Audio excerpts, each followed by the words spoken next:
গম পাই আছে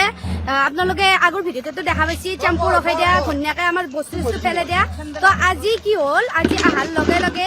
চেণ্ডেলটো মাৰবা খুজিছি ইটো দূৰৰে কথা সৰকে একদম আহি কিনে একদম দোকানৰ আগত আহি লাচি চাচি দহে ওপৰত আৰু হেন্দে তাৰ পৰা ভিডিঅ' কৰি আছে আমাক ভাইৰেল কৰিব কাৰণে আপোনালোকে নিজে আগৰ ভিডিঅ'টো দেখা পাইছে কাৰণ এইটো চৰকাৰী ঘৰ হয় ইটো কাৰো কোনো বাপেকে বনা ঘৰ নহয় এইটো চৰকাৰী হয় আৰু এইটো আদিবাসী ঘৰ হয় আৰু আপোনালোকে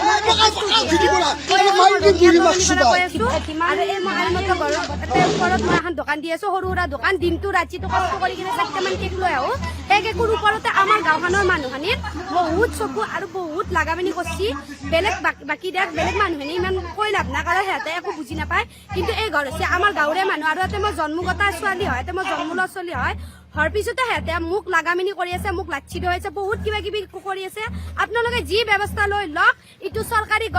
ঘৰৰ ওপৰত দোকান দিছো তাতে বা ভেলে ধৰিছি আৰু তাতে দোকান দিছিলো তাতে দোকান দিবা মানা কৰিছি যেছে আপোনালোকে দেখিব এইজন মানুহ হৈছে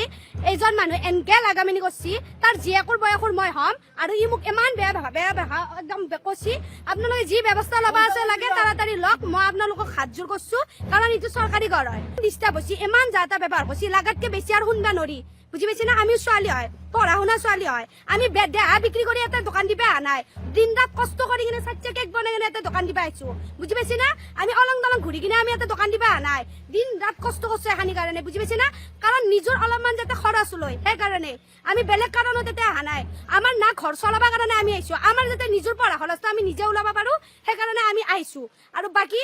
আপোনালোকে অতি সোনকালে ব্যৱস্থা লওক নহলে একদম কাজিয়াখন বহুত ডাঙৰ হৈ যায় আছে অতি সোনকালে আপোনালোকে ব্যৱস্থা এমান লাগাতকে সহ্য কৰিব নৰি বুজি পাইছি না এইগিলা বাছা চব ফেলাই দিছি চৰকাৰী ঘৰত বা হেন দেখোন আপোনালোকে কওক চৰকাৰী ঘৰত বা হেন দেখোন